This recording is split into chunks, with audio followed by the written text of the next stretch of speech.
In these first couple of modules, you have a look at Schubert, as we mentioned, also Gershwin, also Ed Sheeran, and Amazing Grace, and you find these connections between all of these composers, which was remarkable. And I walked away humming that Schubert melody, which I'd never heard before as well. And you talk about hooks and rhythms and steps and jumps. So just a quick overview on that, because I think one of the challenges with songwriting is we think, oh, there's 88 notes on a piano if we're composing on a piano. How do I know which notes to use? And you just make it so small that it's doable. You've got to make it tiny, absolutely. And I talk in one of the later modules about minimalism and how bands like Coldplay use that to come up with some of their stuff. You know, if you know Clocks, just got the same riff going round and round and round. And the melody, I've jumped a bit, but the melody in Clocks is just this.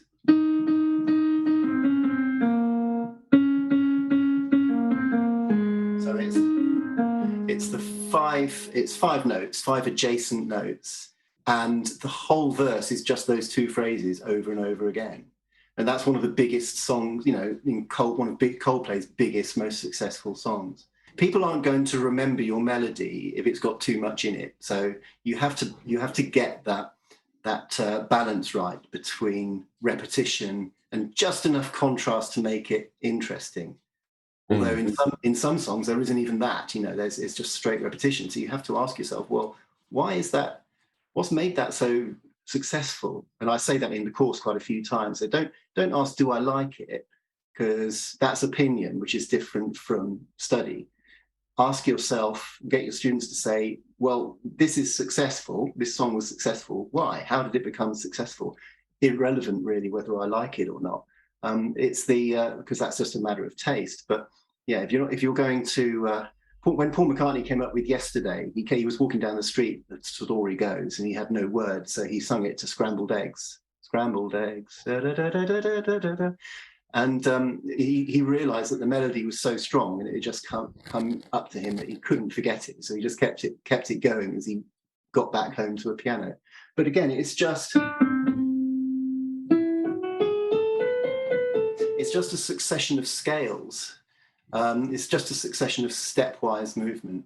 So in the course, I talk about two key things, really: keeping the smallest amount of material possible. Try writing a melody with just 3 notes, for example. Mary Had a Little Lamb. It's only got 3 notes in it. And the second thing is try and keep everything moving in step so that you've got that kind of flow. Keep the leaps to an absolute minimum.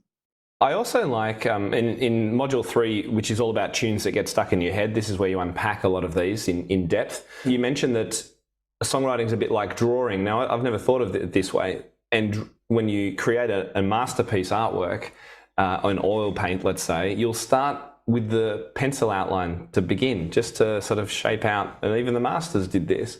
And you're suggesting that same thing, just a pencil outline, something really basic. You can add more colour later on, and I thought that was a great tip as well. I also took a quote that you said, don't let anyone tell you that all the chord sequences have been used up in pop. Reuse them and work on the melody. The melody is that crucial thing. Try not to focus so much on the chords. And then that takes us into Module 4, which is all about writing a great melody. And you can do this with students. Simon makes this simple. If you've never done this before, you will be able to do this. And he bases it on either the pentatonic scale or the other scale is the minor scale, isn't it? First 5 notes of the minor scale. Is that right, Simon? Yeah, Aeolian mode or Dorian mode. So Aeolian mode is the white notes from A to A, which we also call the natural minor. So taking out the harmonic and the melodic stuff, which is colour, and just leaving the basic natural minor. And the Dorian mode is the D to D mode. And just 5 notes. So if we take the first 5 notes of Aeolian, for example, and just coming up with something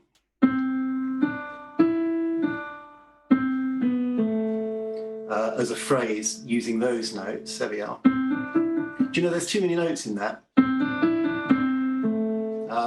Maybe even would be better.